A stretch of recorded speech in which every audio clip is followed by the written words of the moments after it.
played in an army cricket team at Lords, and especially well with the Frank family. Show of hands, how many Franks are there? And wow. So the Frank family, bit of a story, which we might hear about later on. Frank was going to become a Methodist minister.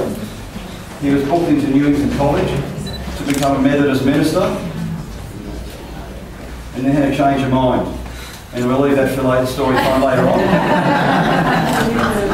And he thought Methodism wasn't for him. So here we go. So that's the Frank story. Then we go from Frank to Bert. And the Bert family. So a quick show of hands to the Bert family. And Bert, well, here's somebody who knows says he was a villain. So there'll be quite a lot of Bert stories coming up. And then finally there are two other branches who, I'm not sure, the next one is Norm. No Norm? Okay, the story about the Norm family is, Norm lived in the family farm at Tilda until the mid-50s. Unbelievable. And his two daughters want to be here with medical, so we're hoping to ring them. They live in Kiama, and they're very much involved in this. So we've got the North family, and finally the West family. Do we have any Weses? Okay, the West family is also very much involved because the West family, Wes's granddaughter Leonie, did the formatting for the book.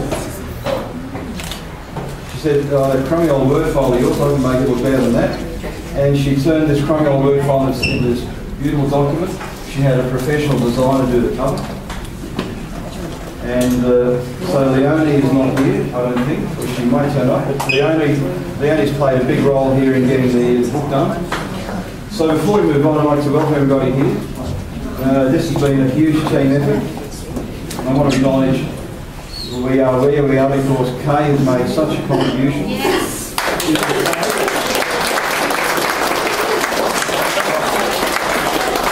I want to acknowledge Florence, who wants to remain unseen. We wouldn't know who to contact. She keeps doing this huge telephone book, and Florence has really made a big difference. And Margaret, who is, can't even see, Margaret is here somewhere.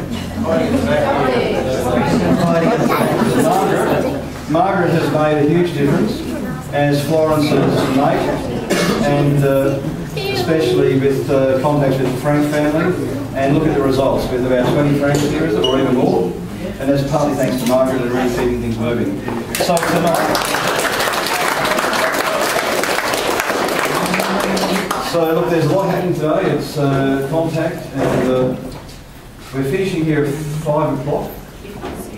And the reason is to give people a break, and then we come back at 9. 7 of the work. Sorry? Official bit starts. And the other thing I want to mention is our first prize for the raffle is a quilt done by Mario. I just want to know where the rich people are, which colours are they? Where did all the money? Did you find out first?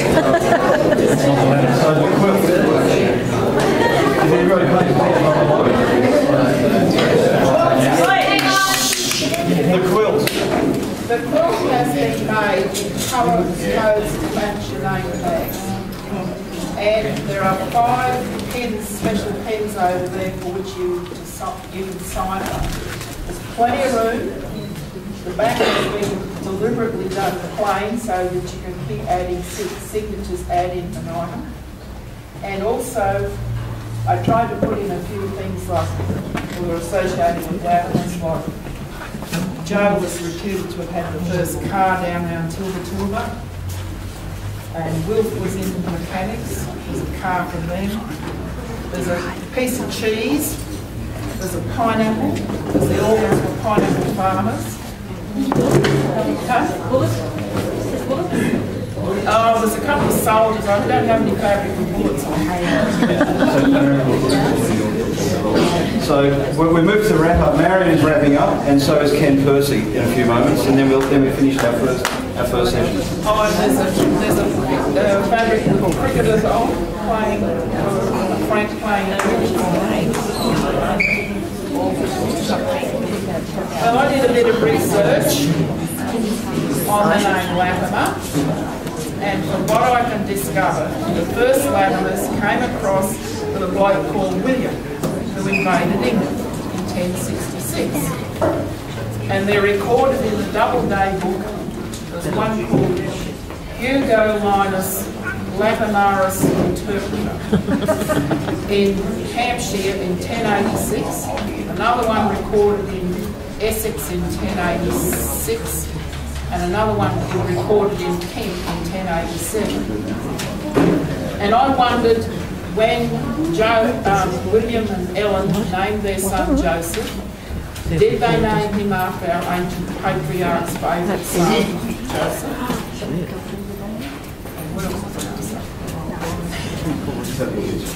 Oh yeah, and I was thinking, we have all these stories. I was going to go and pick the brains of my Uncle Keith. He up and died in his sleep on me. And I thought, oh, Uncle West knows some stories. He up and died. And all I could remember were snatches of things that I had heard through the years when I'd ask questions. So I hope they're on the website, because I sent them all to this wonderful person called Leanne. And I want to urge you to tell your kids, write them down. I mean, if John Lance and Brian Francis can write it down, so can the rest of us. We're not all that dumb that we can't. And these days it's so easy with these wonderful things that drive you mad called computers. And embellish the stories. Like there's one story in our family where Jack got lost in a corn patch. Now think of it from a 2-year-old's point of view. What was it like stuck in amongst all this tall corn? Was it hot? Were there bugs? Was there snakes? One on our kids can tell their kids stories like their Grandpa Joe and Grandma Marion hitchhiking around New Zealand and counting the cow paddock. What was at the front door and the back door of the tent the next morning? You make it sound as bigger and sloppier than what it was. The big cow patty in the tent. Yeah, tell them.